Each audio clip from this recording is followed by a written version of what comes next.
Hey, happy Homebrew Wednesday. Dean's List coming at you. Hey, happy Homebrew Wednesday. Dean's List coming at you here for, a new brew day. This is going to be one epic brew day for me. I've done a double brew day before. The first beer is going to be an Imperial IPA or double IPA. I did a while back, old school double IPA. The second brew is going to be kind of a modified recipe on a extra special bitter. ESB I did called Punch and Judy. I did about, 3 versions of it.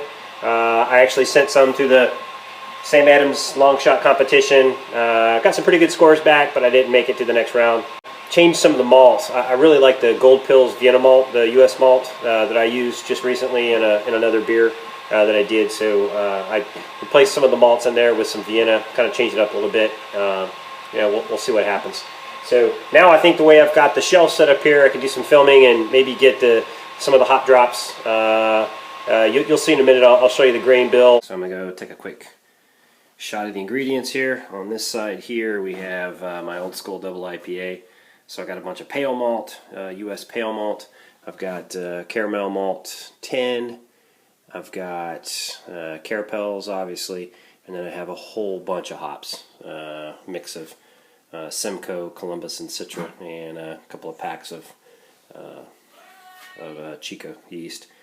Second brew is going to be what I call Punch and Judy version 4. It's an extra special bitter. For this one, I have a mix of UK Pale Ale malt, Maris Otter, the Gold Pills Vienna malt, Special Roast, Caramel malt 60, Carapils, and then a little bit of about 8 ounces of amber malt, and then UK Fuggle and East Kent Goldings. So let's see if I have the wherewithal to do this double brew day. My first time doing 2 brews in one day, so we'll see how it goes.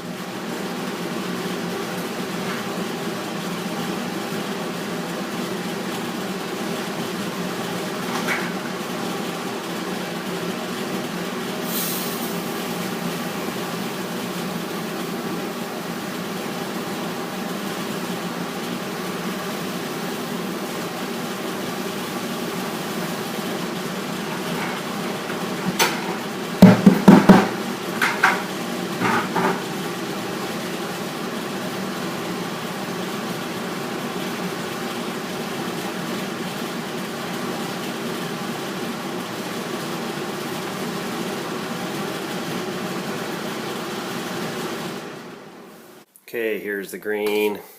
Got a nice flat bed and ready to get this mash going as soon as my water gets to the right temperature.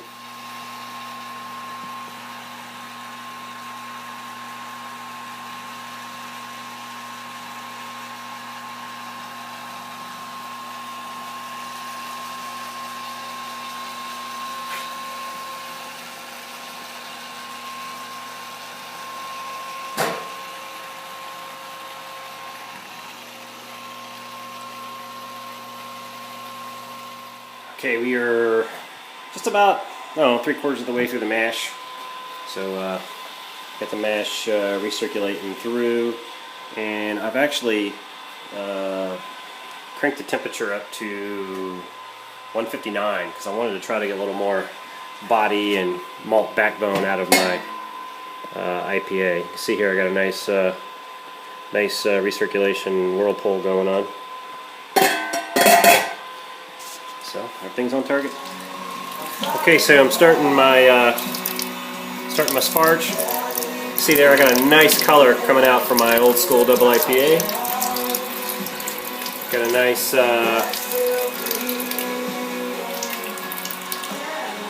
nice sparge water coming in. Everything's working beautifully. My first running was 1083, so this is going to be a big beer. And I already have all my hops laid out here, so ready to go.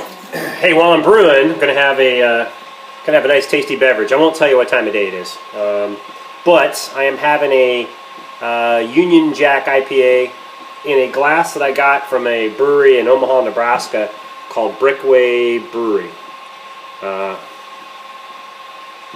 You can taste history. I forget what the original name was of this place. Yeah, I can't remember. They had a pretty cool original name. They changed it for whatever reason. It's a really cool craft beer bar. The owner has a standing competition. You go in there and there's and whatever beer he picks for the day, if you can guess what hops he uses, he'll give you your meals for free or your beers for free or something like that, or he gives you a T-shirt. I forget what it is. But anyway, really cool place. So if you ever get a chance, you're in Omaha, Nebraska, look it up. Brickway Brewery.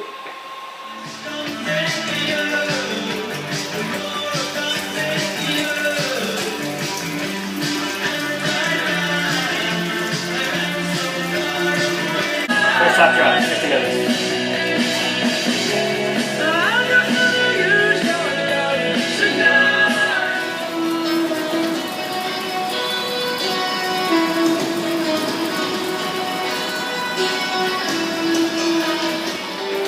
Okay, so I'm in the middle of cleanup right now. I did my first brew.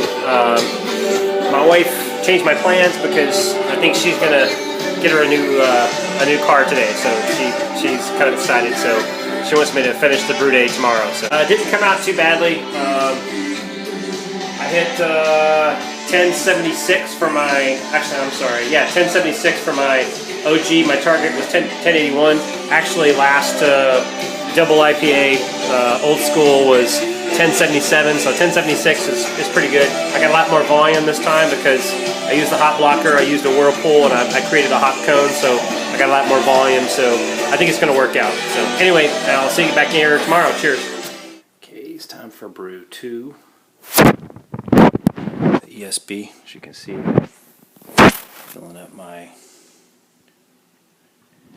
strike water. Got this nice little high-speed engineered setup from the sink. I've already got my HLT filled up, and I just got to pour the mash in.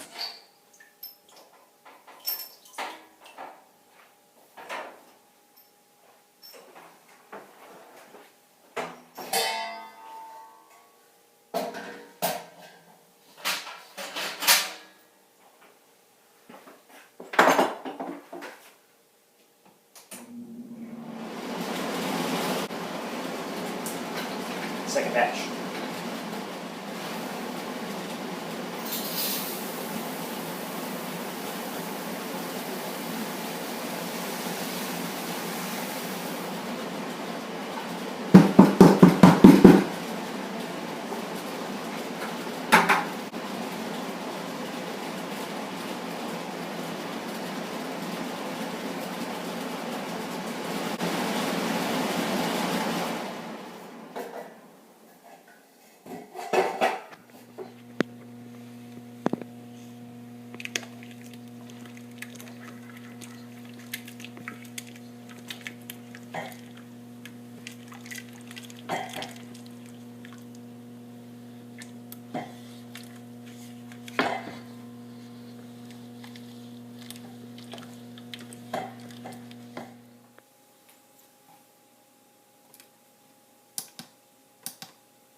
So I've seen a lot of you guys in the community recently talk about how you're fired up. I know the Matt from the Bearded Brewer is looking at getting an electric system, and some other folks that they're fired up to get one. So what I'll do, I haven't done this before. Some of the hoses can be kind of intimidating when you first set it up, so I'll do a quick video shot here. I'm about to I'm about to start sparging here in a few minutes, and I just want to show you kind of how I change the cables around. So it's not or the hoses. It's not as bad once you get used to it. I do have to think through and say, okay, this is mash. This is going to sparge. This is sparge water going back into the mash. This is the mash out going into the boil kettle. But once you do it a couple times, you kind of figure out the different lengths of hoses you need, where they go. It's kind of fun.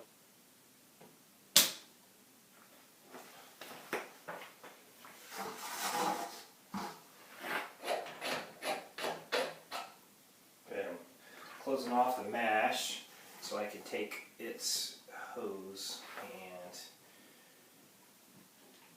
you always got to use a bucket, obviously, so you don't make too much of a mess. And I'll connect that here to the input of pump 2. And now this is the output of the hot liquor tank. Go right back in where I had it coming out before. Okay, I think I got my cables good. And then what I usually do is I'll take this hose here, and you can use this and run this back into the mash until it clears off. It's almost like a boil off. And then once it's clear, then you have it run into the boil kettle. Okay, now you see I got the mash recirculating, so it acts like as an automatic boil off here. And I could also run that into my sample collection, so I can do my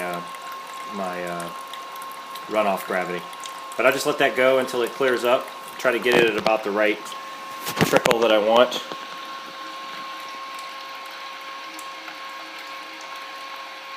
You can slow it down, you can speed it up. So you try to get it to the right. It's going to be that's about it right there. Okay, so I think I've got about the right drip rate versus what's going into my boil kettle. So, and look at that color.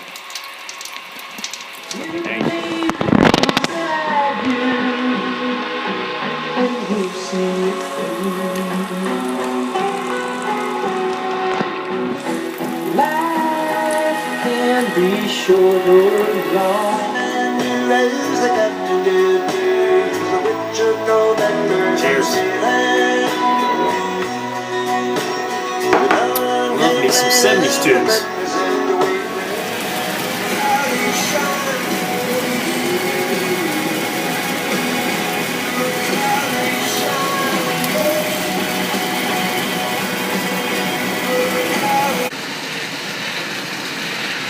Hey, so just to show that I can use gelatin too. Look how clear that is, huh?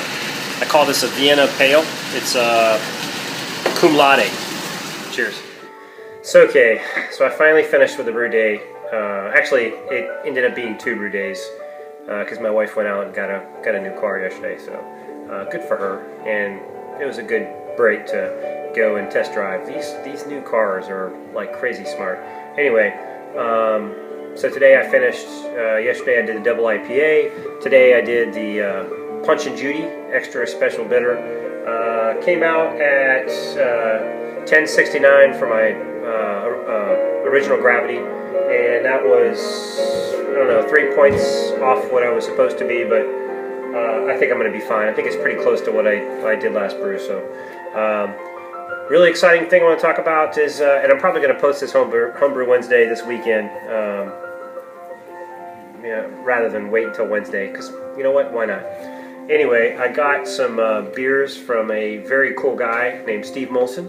I had a little box that came in, a beer mail, sitting on my porch this evening when I finished my brew day. My wife, yelled, "Hey, you got something from the UK." Very, very excited. He sent me a Citra Smash, and he sent me a rhubarb beer. So, and I really love these plastic bottles with a screw cap, so I might have to start doing that. Try it out, see what it's like. Anyway, Steve, thank you so much, man. I am going to give these a proper review, let them get cold, and I'm not going to stick them in this video, but you'll get your own dedicated video, because I'm very excited to get some beer mail. This is my first beer mail from Europe. Very cool.